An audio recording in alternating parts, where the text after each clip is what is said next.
तो चलिए दोस्तों देखते हैं पहला ऑब्जेक्टिव फिजिक्स का। हवा में एप्सिलॉन आर का मान होता है 1। हवा में एप्सिलॉन आर का मान होता है 1 विद्युत क्षेत्र में एक आवेशित कण पर लगने वाला बल का मान होता है QE। ऑप्शन पहला QE। उसके बाद विद्युत फ्लक्स का SI मात्रक है वोल्टमीटर। संबंध Q बराबर NE में निम्नलिखित में कौन n का संभव नहीं है? 4, 8, 4.2 या 100। Option number C 4.2। पाँचवा, किसी माध्यम की आपेक्षिक प्रावैधुता एप्सिलॉन आर होती है E/E0। पहला आंसर हो जाएगा 5 का A। छठा, आवेश का पृष्ठ घनत्व बराबर होता है कुल आवेश इंटू कुल क्षेत्रफल। कुल आवेश बाय कुल क्षेत्रफल। कुल आवेश बट्टा कुल आयतन। कुल आवेश गुना कुल आयतन। इसका आंसर हो जाएगा 6 का B कुल आवेश बट्टा कुल क्षेत्रफल। सातवां देखिए, पानी का परावैद्युत स्थिरांक होता है 80।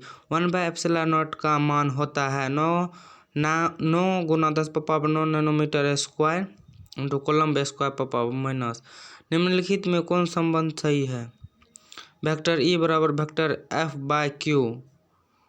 10वां, किसी दी गई दूरी पर स्थित दो इलेक्ट्रॉनों के बीच क्रियाशील गुरुत्वाकर्षण बल एवं विद्युतीय बल क्रमशः Fg तथा Fe हो तो Fg/Fe का अनुपात होगा। इसका आंसर हो जाएगा D 10⁻42। आवेश का विमा होता है AT। आवेश का विमा होता है AT।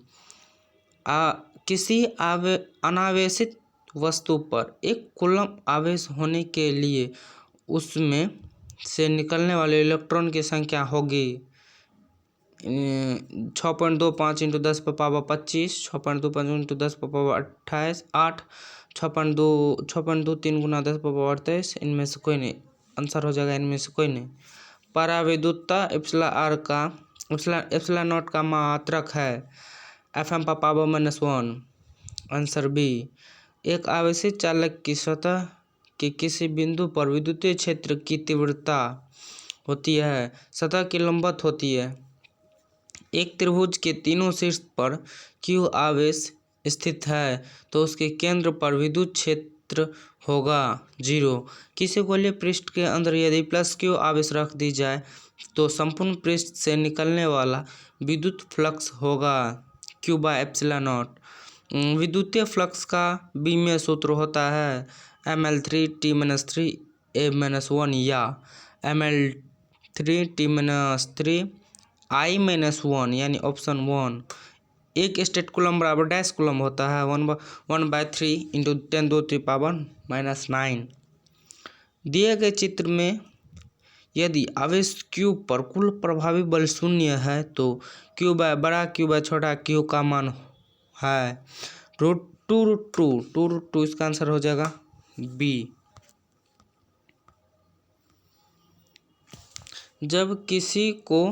जब किसी वस्तु को आवेशित किया जाता है तो उसका द्रव्यमान क्या होगा? बढ़ता है या घटता है या अचर रहता है या बढ़ या घटता है? इसका आंसर हो जाएगा D बढ़ या घट दोनों होता है, बढ़ या घट सकता है। विद्युत शीतलता का SI मात्रक होता है n⁻⁻1 m⁻⁻2 C2 यानी इसका आंसर हो जाएगा 21 का A।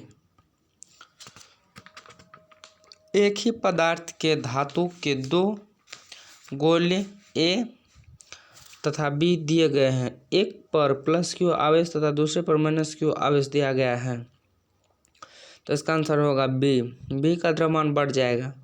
धातु के बने गोले A को धन आवेश दिया गया तथा गोले A के बराबर द्रव्यमान के दूसरे धातु के गोले B का उतने ही परिमाण का ऋण आवेश दिया गया जितना धन आवेश गोले A को दिया गया था तो गोले B का द्रव्यमान बढ़ जाएगा। आंसर हो जाएगा D 23 का D। 24 नंबर, विद्युत क्षेत्र E से लंबवत रखे विद्युत द्विध्रुव का आघूर्ण वेक्टर P है इस स्थिति में द्विध्रुव की स्थितिज ऊर्जा शून्य मान लेने पर वेक्टर ई और वेक्टर पी के बीच थीटा कोण स्थिति में द्विध्रुव की क्षैतिज ऊर्जा होती है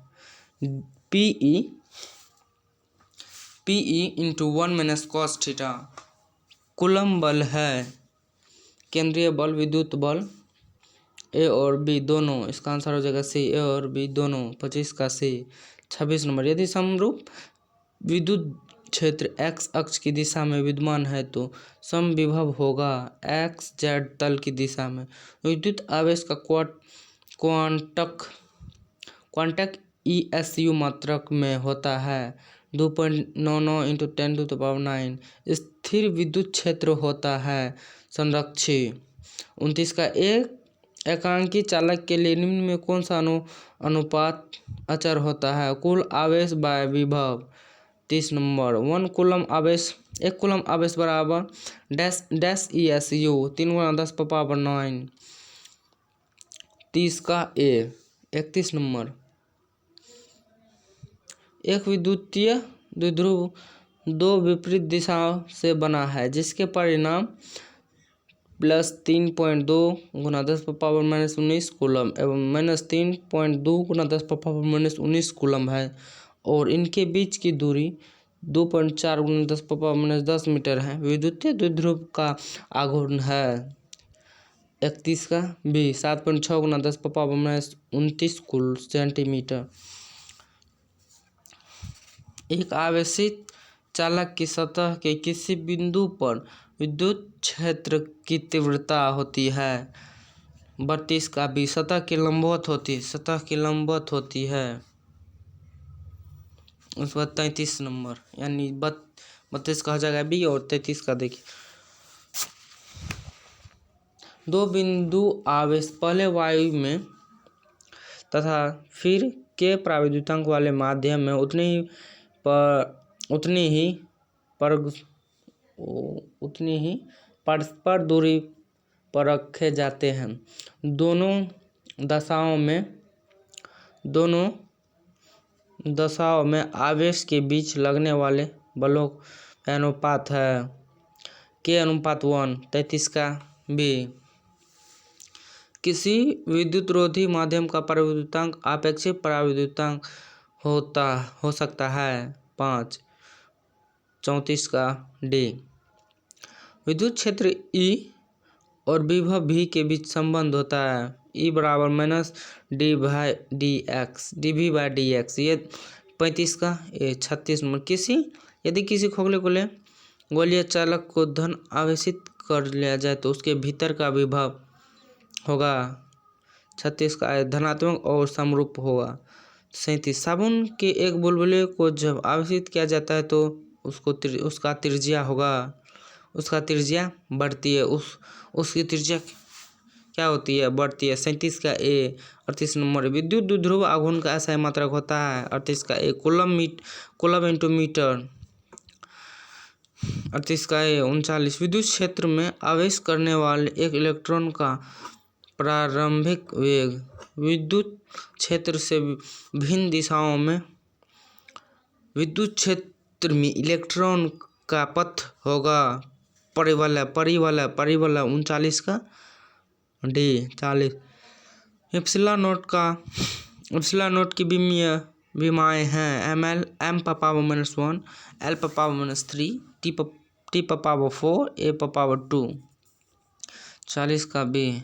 41, दो सजातीय व बराबर आवेश Q को मिलाने वाली रेखा के बीच में एक अन्य आवेश Q रखने पर निकाय संतुलित हो जाता है।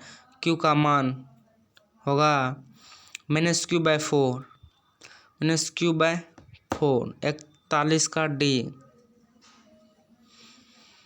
एक स्थिर आवेश उत्पन्न करता है केवल विद्युत क्षेत्र।